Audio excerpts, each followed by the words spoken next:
L'université Lyon 3 a donc décidé de se mobiliser pour ses étudiants ukrainiens, russes et biélorusses. Le conseil d'administration a adopté un fonds d'aide d'urgence qui va permettre de verser jusqu'à 500 € par mois aux étudiants concernés. Amélie Duchamp.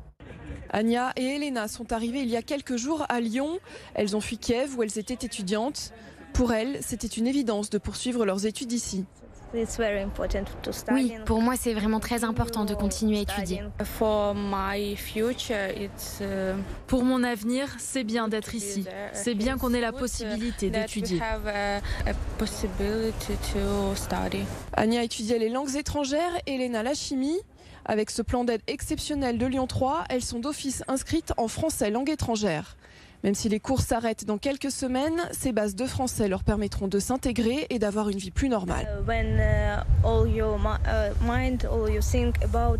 Quand tout votre esprit est tourné vers la guerre, quand ce à quoi on pense, c'est ce qui se passe en ce moment là-bas, dans notre pays, on doit être fort. Continuer à vivre et étudier. C'est le meilleur moyen de continuer à vivre. Une allocation de 500 € par mois, renouvelable 6 mois, est prévue dans le plan, ainsi qu'une aide psychologique et médicale. Le but, c'est de ne pas laisser justement des étudiants à la dérive et complètement sans ressources en France. La moindre des choses, c'était justement de leur permettre dans un premier temps d'avoir ce statut d'étudiant et de pouvoir se loger via le Crous, via des associations et de pouvoir continuer, si ce n'est une scolarité normale, au moins une vie à peu près normale dans de pas trop mauvaises conditions dans un premier temps. 50 étudiants russes, ukrainiens ou biélorusses qui étudient actuellement à Lyon 3 pourront bénéficier de ce plan, ainsi que tous les réfugiés qui souhaitent s'inscrire dans cette université. Dans l'actualité également, les forces de l'ordre sont en deuil. Aujourd'hui, un policier s'est suicidé la nuit dernière à son domicile. Jade Terlin, que sait-on ce soir exactement sur les circonstances de ce drame? Selon nos informations, c'est un policier âgé de 46 ans qui, dans la nuit de mardi à mercredi, aux alentours de 4 h du matin, a mis le feu à son domicile où il vivait seul. Ensuite, il s'est servi de son arme de service contre lui pour se donner la mort. Les pompiers sont intervenus sur place pour éteindre l'incendie. Ce qu'on sait, c'est qu'il travaillait à l'aéroport de Lyon-Saint-Exupéry en tant que policier aux frontières et faisait partie de la brigade de nuit.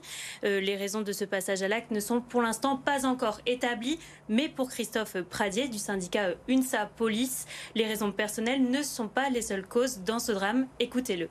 C'est trop facile pour des gens de se rabattre sur le côté personnel, mais notre travail, nos horaires, nos décalages, le fait de ne pas finir forcément toujours à la même heure, le temps de ne pas rentrer, le temps d'être rappelé sur ses jours de congé, tout ça, ça crée des conflits au sein de la famille. Et malheureusement, ces conflits peuvent éventuellement dégénérer et en arriver là. Ça fait des années qu'on tente par diverses manières de mettre en place des process pour éviter ce genre de passage à l'acte. Malheureusement, ça ne fonctionne pas et il ne faut pas se leurrer. Christophe Pradier reconnaît tout de même quelques améliorations, notamment concernant les horaires de travail des policiers. Mais selon lui, c'est loin d'être suffisant. Il réclame notamment un meilleur accompagnement psychologique pour les policiers en amont afin de prévenir d'éventuels passages à l'acte. Pour rappel, c'est le 19e suicide dans la profession en France depuis le début de l'année 2022. Merci Jade pour ces précisions donc sur ce nouveau drame, ce nouveau suicide d'un policier dans l'agglomération lyonnaise. Tout autre chose à présent, demain nous serons le 17 mars et ce sera les 2 ans du premier confinement. La pandémie qui a bouleversé nos vies, bien sûr, notre quotidien, mais aussi notre façon de travailler. Certaines entreprises se sont d'ailleurs servies de cette période pour se renouveler. La société Boldoduc, par exemple, a réinstallé une unité de fabrique en France. Clémence Delarbre et Lola Colomba. Il y a 2 ans, cette unité de production textile n'existait pas. Alors que tout était délocalisé en Tunisie, depuis la crise sanitaire, tout a changé pour l'entreprise Boldoduc. Ici, désormais, on confectionne des tours de cou spéciales Covid pour le ski. Donc là, on est en train de récupérer les tours de cou qui ont été passés dans la calandre. Donc produit presque fini, puisqu'il ne manque plus que l'assemblage après, la confection. Au plus fort de la crise, ce sont 150 salariés qui ont travaillé pour l'entreprise. 25 ont été titularisés. On a fabriqué quelques millions de masques, donc évidemment ça a été positif pour l'entreprise. Ça nous a permis de continuer à travailler, ça nous a permis de ne pas être arrêté une seconde. On a même travaillé beaucoup plus que dans une période habituelle. Le chiffre d'affaires a évolué en 2020 et en 2021. Avec la fin des mesures sanitaires, le filon du Covid devrait finir par s'essouffler. Mais les affaires de Bolduc sont désormais portées par la tendance du Made in France. Jusqu'à présent, en fait, la confection française était vraiment très très minoritaire. Et aujourd'hui, on a de plus en plus de demandes. On a des demandes tous les jours de nouvelles marques ou de marques existantes pour justement ce type d'application. Il est fort probable que ça continue, enfin en tout cas on l'espère. Avant la fin de l'année 2022, l'entreprise souhaite recruter 25 nouveaux employés pour continuer son développement. Le sport, nous sommes à la veille du 8e de finale retour de Ligue Europa de l'Olympique Lyonnais. L'OL qui reçoit Porto demain soir dans un Groupama Stadium qui va faire le plein. 3000 supporters de Porto sont entendus, 2800 exactement. Et les Lyonnais, eh bien, ils vont avoir besoin de leurs supporters pour se qualifier pour les quarts de finale. L'OL a un court avantage après sa victoire 1-0 au match aller. Écoutez Anthony Lopez au micro d'Edouard G. Je pense qu'on n'a pas le droit à l'erreur de partout. Quand on a l'Olympique Lyonnais, on a la pression du résultat constamment, chaque match. On est dans un club avec énormément d'ambition. Après, expliquer le pourquoi du comment, ça se passe très bien pour l'instant en Ligue Europa et moins bien en championnat. J'ai pas la recette parce que je pense que si je l'avais, je l'aurais modifié. Enfin, on l'aurait modifié tous dès le départ. Mais voilà, on va dire que la compétition européenne nous correspond énormément et que pour l'instant on arrive à faire les matchs qu'il faut pour aller le plus loin possible. Voilà, maintenant il y a ce match de demain qui nous tend les bras, où il va falloir faire un match très sérieux, très concentré pour passer en quart de finale.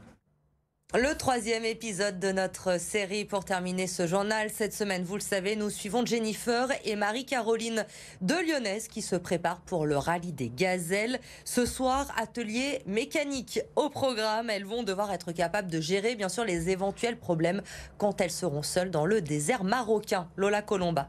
Dernière séance de révision pour Jennifer et Marie-Caroline. Au programme, apprendre à changer la roue d'un 4x4, comme celui qu'elles s'apprêtent à conduire pendant une semaine dans le désert. C'est quelque chose d'essentiel au cas où on crève ou quoi que ce soit. Il faut quand même qu'on sache changer la roue, surtout qu'on ne le fait pas tous les jours. Maintenant, on a d'autres systèmes plus simples. Donc, on essaye de s'entraîner sur ça parce que, mine de rien, c'est lourd. Ce jour-là, ce sont leurs amis Guillaume et Pedro qui les entraînent. Eux-mêmes sont membres d'un forum national sur le 4x4. C'est régulier que de notre bande de collègues, là, on ait des nouveaux, des personnes qui viennent, qui débutent, etc.